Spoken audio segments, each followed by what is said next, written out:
और हम जा रहे हैं आज की पहली डेस्टिनेशन के लिए, जो है जिम कॉर्बेट इंटरप्रिटेशन सेंटर।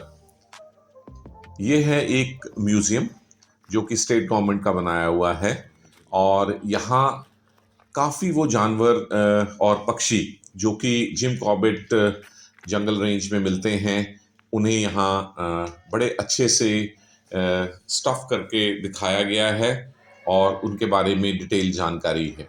यहाँ आप देख सकते हैं मिस्टर जिम कॉर्बेट के जीवन के बारे में डिटेल्स, जिन्होंने इस जंगल को डिस्कवर किया था करीब 150 साल पहले। इस म्यूज़ियम में पिक्चर्स के थ्रू इस जंगल में जिम कॉर्बेट में मिलने वाले पशु पक्षियों के बारे में डिटेल्ड जानकारी आप प्राप्त कर सकते हैं। जितने भी भिन्न भिन्न प्रकार के जानवर यहाँ मिलते हैं, उनके बारे में डिटेल जानकारी दी गई है यहाँ बोर्ड्स में। और फिर यहाँ ये डिस्प्ले किए गए हैं ये जानवर जो कि टैक्सीडर्मी टेक्निक के द्वारा, जबकि जानवर जो मारे जाते हैं या मर जाते हैं, उनकी स्किन और स्केलेटल को यूज़ करके और उनकी बॉडी में से विसरा निकाल के उसकी जगह पे वूल या कॉटन भर देते हैं। जैसे कि यहाँ आप देख सकते हैं एक टाइगर। इसके अलावा इस जंगल में पाए जाने वाले हिरन और बारहसिंगा और चीतल, इन सभी को यहाँ दर्शाया गया है और उनके बारे में डिटेल जानकारी दी गई है। इसके अलावा यहाँ एक लाइट एंड साउंड शो भी होता है, जो सिर्फ 5 मिनट का शो है, जिसे आप देख सकते हैं, और इसमें जंगल लाइफ के बारे में आपकी नॉलेज और बढ़ जाती है।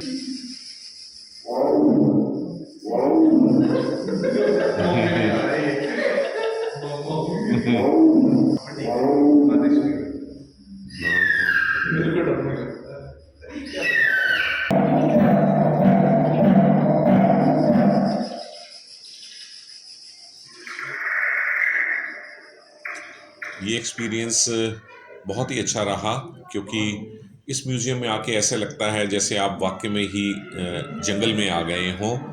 और जंगल में तो आप जानवरों को सिर्फ देख सकते हैं, लेकिन यहाँ आप उनके बारे में डिटेल जानकारी प्राप्त कर सकते हैं।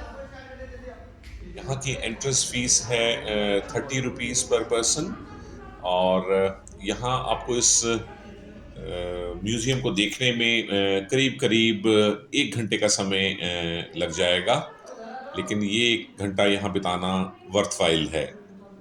इस म्यूज़ियम का मेन पर्पस हमें वाइल्ड लाइफ के बारे में अवेयर कराना है और उनके बारे में सेंसिटाइज करना भी है कि एनिमल्स और बर्ड्स और इसके साथ साथ वेजिटेशन जैसे कि ट्रीज़ हैं, ये हम सबकी लाइफ के लिए कितने इम्पॉर्टेंट हैं और हमें इन्हें प्रिजर्व करके रखना चाहिए। हाँ, ये एक बहुत ही इंटरेस्टिंग डिस्प्ले है, जहाँ कई पक्षियों की जो इस जिम कॉर्बेट पार्क में पाए जाते हैं, उनकी पिक्चर्स लगाई गई हैं, और उसके नीचे है एक बटन। जब आप उस बटन को प्रेस करते हैं तो उस पक्षी की आवाज़ आपको सुनाई देती है। तो ये बहुत ही एक इंटरेस्टिंग एक्सपीरियंस रहा।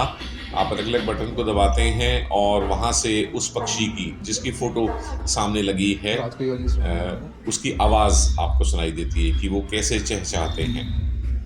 So this was a very novel idea, और इस म्यूज़ियम की हाईलाइट भी है।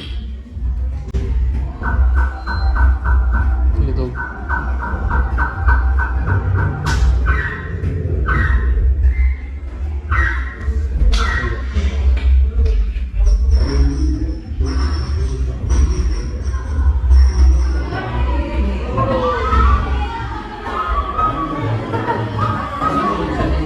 ये कौन सी थी? कुकू बर्ड ना?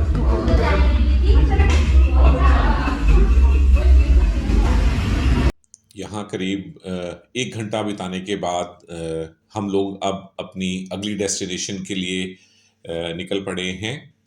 यहाँ से करीब 4 किलोमीटर दूर एक और इम्पॉर्टेंट लैंडमार्क है इस एरिया का, और वो है गिरजा देवी मंदिर। इस मंदिर की लोकेशन ही बहुत यूनिक है। यहाँ बहने वाली कोसी नदी के किनारे पे एक छोटा सा पहाड़ की शिला है, जिसके ऊपर ये मंदिर बना हुआ है। और यहाँ मंदिर तक पहुँचने के लिए पहले आपको एक ब्रिज क्रॉस करना होता है, और फिर आता है वो एक पतला सा पहाड़, जिसकी चोटी पे ये मंदिर स्थित है। और आपको करीब 200 सीढ़ियाँ चढ़ने के बाद आप पहुँचते हैं गिरजा देवी मंदिर में। और फिर वहाँ दर्शन करने के बाद आप कुछ समय बिता सकते हैं यहाँ कोसी नदी के किनारे पे। यहाँ कई छोटी छोटी शॉप्स और टेंट्स लगाए गए हैं, जहाँ आपको रेस्ट करने के लिए चेयर मिल जाएंगी। और यदि आप उनसे मैगी या चाय कॉफ़ी लेते हैं, तो आप वहाँ बैठ के इस जगह का नज़ारा भी ले सकते हैं।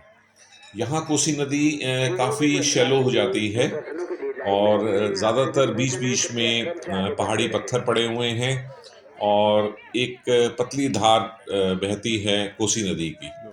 तो ये रिलैक्स करने के लिए बहुत ही इंटरेस्टिंग जगह है, जहाँ आप घंटों बिता सकते हैं पास बहती नदी के साथ। सो फ्रेंड्स, यहाँ से होते हुए फिर हम वापस अपने रिजॉर्ट पहुँच गए शाम तक। और कल की हमारी आइटनरी रहेगी यहाँ इस ट्रिप की हाईलाइट, जो कि हम करने वाले हैं जंगल सफारी। सो कल हम जाएंगे जिम कॉर्बेट नेशनल पार्क की जंगल सफारी के लिए। Till then, bye bye, thanks for watching.